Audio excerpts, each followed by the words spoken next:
ವೀಕ್ಷಕರೇ ನಮಸ್ಕಾರ. ನಾನು ನಿಮ್ಮ ಅರ್ಪಿತಾ ಬಸವರಾಜ್. ನಾನಿವತ್ತು ಸಿಂಪಲ್ ಆಗಿ ಬೆಂಡೆಕಾಯಿ ಫ್ರೈನ ಯಾವ ರೀತಿ ಮಾಡೋದು ಅಂತ ಹೇಳ್ಕೊಡ್ತಾ ಇದ್ದೀನಿ. ಈ ರೀತಿ ನೀವು ಒಂದ್ಸಲ ಟ್ರೈ ಮಾಡಿ, ತುಂಬ ರುಚಿಯಾಗಿರುತ್ತೆ. ಮೊದಲಿಗೆ ನಾನು ಒಂದು 100 ಗ್ರಾಮಷ್ಟು ಬೆಂಡೆಕಾಯಿನ ತೊಳೆದು ಒಂದು ಕಾಟನ್ ಬಟ್ಟೆಲಿ ಒರೆಸಿ ಚಿಕ್ಕ ಸೈಜಾಗಿ ಕಟ್ ಮಾಡಿ ಇಟ್ಕೊಂಡಿದ್ದೀನಿ.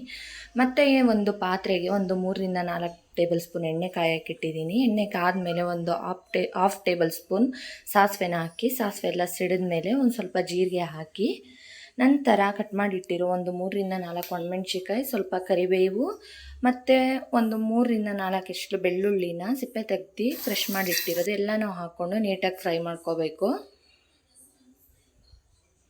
ಇದೆಲ್ಲ ಫ್ರೈ ಆಗ್ತಾ ಇದೆ.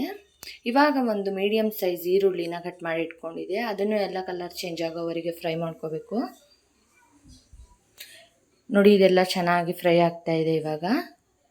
ಇವಾಗ ಕಟ್ ಮಾಡಿಟ್ಟಿರೋ ಬೆಂಡೆಕಾಯಿನ ಹಾಕ್ಕೊಂಡು ಎಲ್ಲ ಚೆನ್ನಾಗಿ ಫ್ರೈ ಮಾಡ್ಕೋಬೇಕು.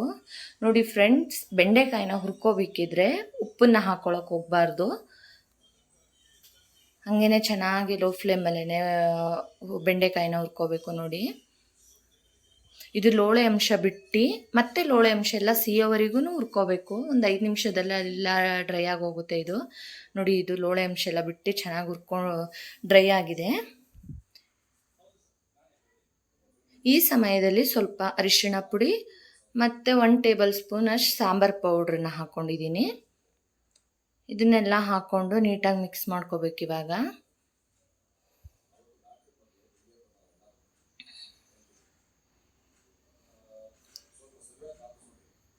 ಇವಾಗ ರುಚಿಗೆ ತಕ್ಕಷ್ಟು ಉಪ್ಪು ಹಾಕ್ಕೊಂಡು ಎಲ್ಲ ಚೆನ್ನಾಗಿ ಫ್ರೈ ಮಾಡ್ಕೊಂಡಿದ್ದೀನಿ. ನೋಡಿ, ಇದು ಇವಾಗ ಆಗಿದೆ. ಇದು ಚಪಾತಿಗಾಗಲಿ ಅಥವಾ ರೊಟ್ಟಿಗಾಗಲಿ ಅಥವಾ ಅನ್ನದ ಜೊತೆ ಸೈಡ್ಸ್ಗಾಗಲಿ ತುಂಬ ರುಚಿಯಾಗಿರುತ್ತೆ. ಇನ್ನೂ ಯಾರು ನಮ್ಮ ಚಾನಲ್ಗೆ ಸಬ್ಸ್ಕ್ರೈಬ್ ಆಗಿಲ್ಲ, ಪ್ಲೀಸ್ ಸಬ್ಸ್ಕ್ರೈಬ್ ಆಗಿ ಮತ್ತು ಲೈಕ್ ಮಾಡಿ.